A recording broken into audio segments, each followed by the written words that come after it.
Hello friends, सभी को good morning. आप सभी को आपके अपने यूट्यूब चैनल क्या वैसे स्टडी पर सभी को स्वागत करता हूं।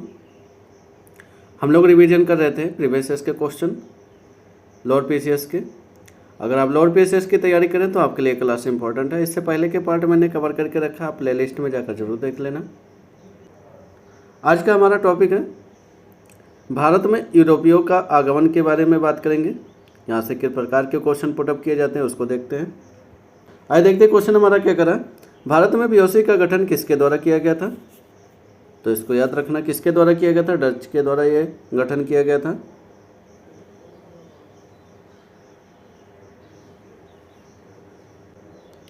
भारत में बीओसी का गठन डच द्वारा किया गया था 1602 ईस्वी में। 1605 ईस्वी में डचों ने आंध्र प्रदेश के मसूलीपट्टनम में अपनी पहली फैक्ट्री लगाते हैं। तो इसको याद रखना, आंध्र प्रदेश के मसूलीपट्टनम में ये अपनी पहली फैक्ट्री लगाते हैं। कपास, अफीम, नील, रेशम, चावल प्रमुख भारतीय वस्तुएं थी जिनका व्यापार डचों द्वारा किया जाता था।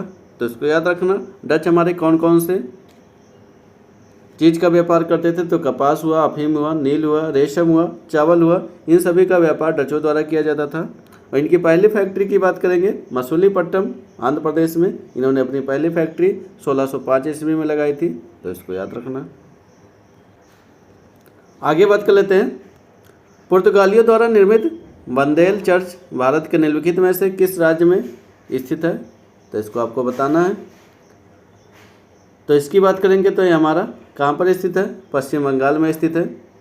पुर्तगालियों द्वारा निर्मित बंदेल चर्च की बात करेंगे तो ये पश्चिम बंगाल में स्थित है।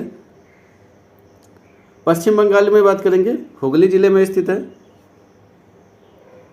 इसकी स्थापना की बात करेंगे तो 1599 ईस्वी में इसकी स्थापना होती है।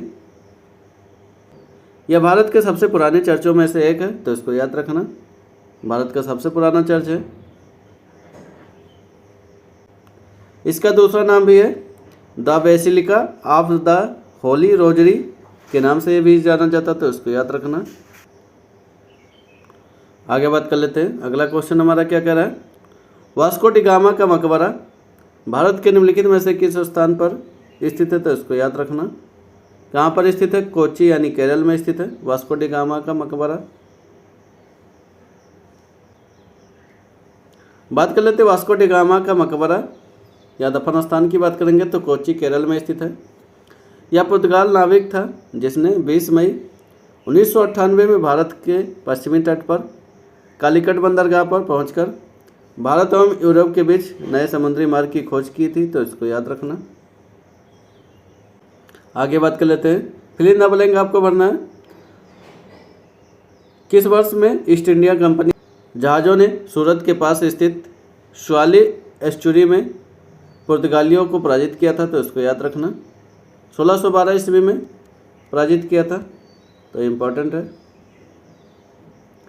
स्वाली का युद्ध पूछा जाता है, स्वाली का युद्ध इम्पोर्टेंट है, इसको याद रखना। 1612 ईस्वी में स्वाली का युद्ध होता है।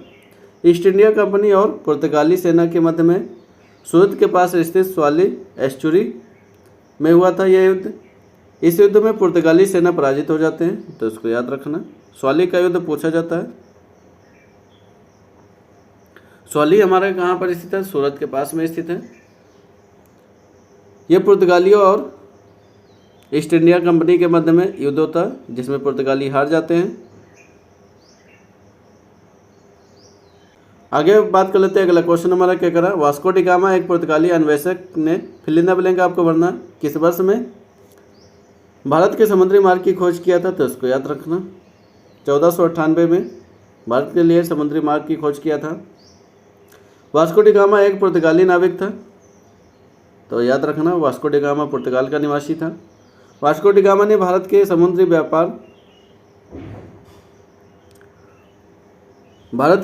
मार्ग की खोज 20 मई 1498 को की थी। तो इसको याद रखना, समुद्र के रास्ते से भारत पहुंचने वाला प्रथम व्यक्ति था जो पुर्तगाली था। आगे बात कर लेते हैं, निम्नलिखित में से कौन सा पुर्तगाली उपनिवेशक नहीं था? तो इसको याद रखना, कौन सा था? मछलीपट्टनम था। मछलीपट्टनम की बात करेंगे, पुर्तगाली उपनिवेश नहीं था यहाँ पर। यह डचों के उपनिवेश था, जबकि अन्य सभी पुर्तगाली उपनिवेश थे।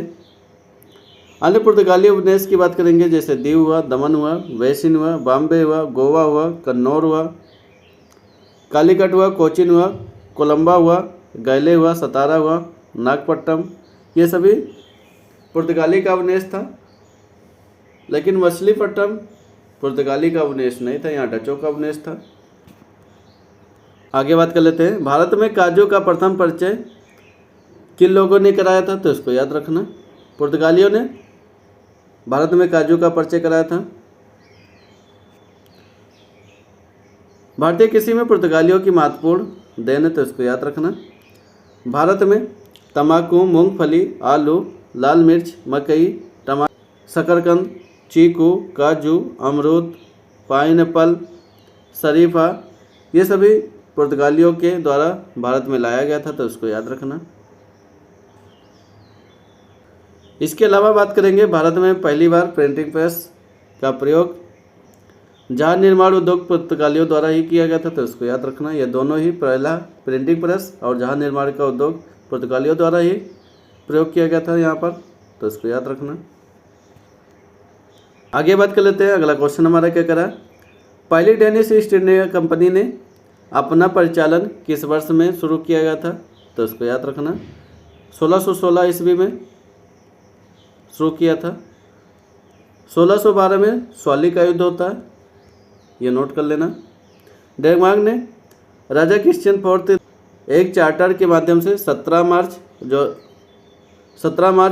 1616 ईस्वी को डेनिश ईस्ट इंडिया कंपनी की स्थापना हो जाती है, तो इसको याद रखना। कंपनी ने अपना परिचालन वर्ष 1616 ईस्वी में प्रारंभ किया था। इसके उपरांत तमिलनाडु के ट्रांगेवार में 1620 ईस्वी में कंपनी ने भारत में अपनी पहली फैक्ट्री स्थापित किया था, तो इसको याद रखना। तो 1620 में पहली फैक्ट्री स्थापित करते हैं। और इसके बाद बात करेंगे बंगाल में श्रीरामपुर में 1676 ईस्वी में इन्होंने दूसरी फैक्ट्री स्थापित की है। उसके बाद 1845 में इन्होंने अपनी सभी फैक्ट्रियां जो है ब्रिटिश को बेच दी थी और भारत से चले गए थे। आगे बात कर लेते हैं, बक्सर के युद्ध के बाद फिल इन द ब्लैंक आपको भरना है। नवाब ने इलाहाबाद और कड़ा को मुगल सम्राट को सौंप दिया, जो ब्रिटिश सैनिकों के संरक्षण के अंतर्गत आया था, तो इसको याद रखना। अवध के नवाब थे। बक्सर के युद्ध के पश्चात 12 अगस्त 1765 ईस्वी में क्लाइव ने अवध के नवाब शुजाउद्दौला और मुगल सम्राट शाह आलम द्वितीय के साथ इलाहाबाद की संधि करते हैं, तो इसको याद रखना। इसी के तहत सौंप दिया गया था। लेते हैं इलाहाबाद की संधि के बारे में बात करते हैं, इसमें क्या क्या शर्तें थी। अवध ने नवाब से इलाहाबाद और कड़ा के ज़िले लेकर मुगल सम्राट को दे दिए थे।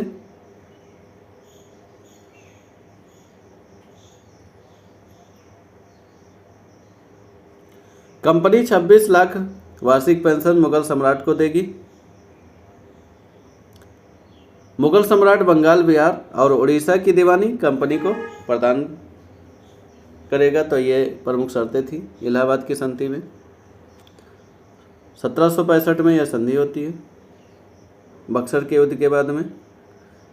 किसके मध्य में होती है? शुजाउद्दौला और मुगल सम्राट शाह आलम द्वितीय के साथ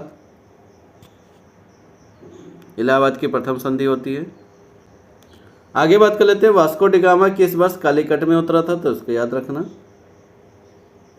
1498 में वास्को डी गामा कालीकट में उतरा था, यानी 17 मई 1498 वास्को डी गामा कालीकट के तट पर उतरा था। वास्को डी गामा समुद्री मार्ग द्वारा अब्दुल मजीद नामक गुजराती पथ प्रदर्शक की सहायता से उत्तमाशा अंतरिक्ष को पार करके भारत पहुंचने वाला पहला यूरोपीय नाविक था, तो इसको याद रखना। ये लॉर्ड पीसीएस 2016 में पूछा हुआ क्वेश्चन है। अगर आप लॉर्ड पीसीएस की तैयारी करें तो आपके लिए इंपॉर्टेंट क्वेश्चन है।